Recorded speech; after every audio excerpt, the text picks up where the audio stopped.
Tonight, Target 8 is revealing a little-known government program that helps undocumented children find permanent homes in the United States.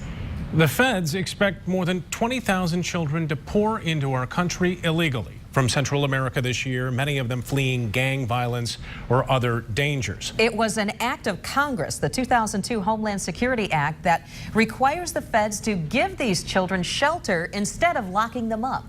As Target 8 investigator Ken Kolker found, the government will send hundreds of them to West Michigan, but exactly where, they don't want you to know. We just make sure that they're not traced if they have it, because we don't know what is their background, what they went through. That's why we're so protective of our children and protective of their location. They could be in danger. Absolutely. Absolutely, they could be in danger. Bethany Christian Services does not advertise this program or the school where Carlos teaches these kids.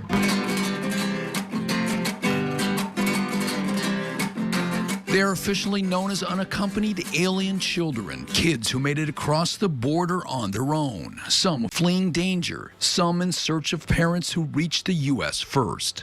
The federal government is spending more than $170 million this year to help them, many with the goal of becoming citizens, like Glendy Kosiel, who entered the U.S. illegally when she was 16.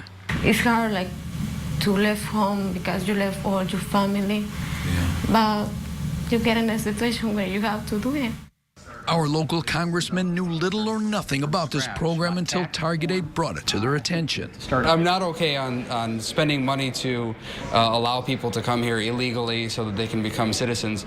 It got some serious questions that have run through my mind as to how exactly this program was put in place and why it's there.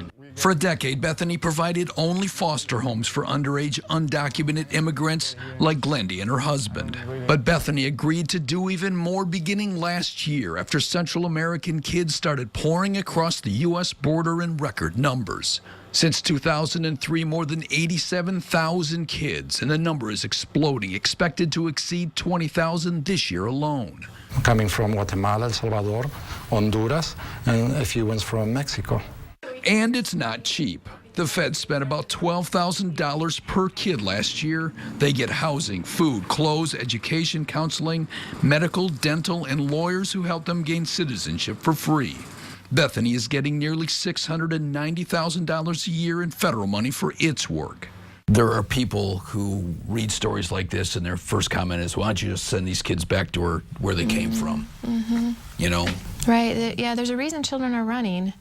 Here's how it works. When the feds catch kids at the border, they turn them over to shelters. But when shelters in these border states are full, they fly them to Bethany's program in Grand Rapids.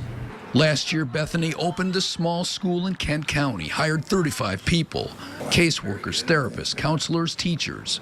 They're just like my kids. They're just like your kids. They're just kids. And it's extraordinary work. Every week, 2 or 3 new kids show up at Bethany, a total of more than 230 since it started last year.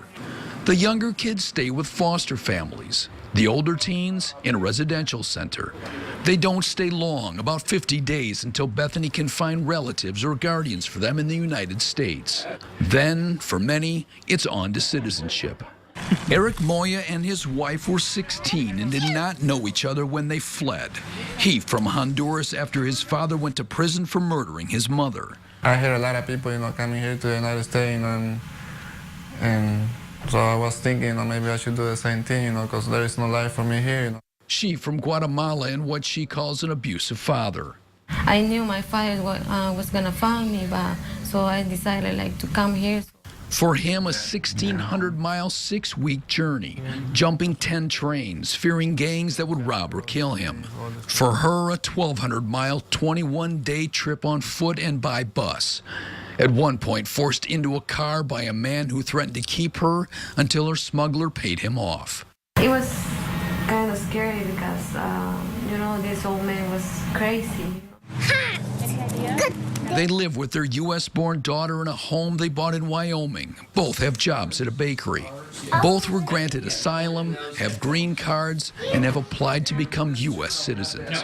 What does it mean for you to be here in the U.S.?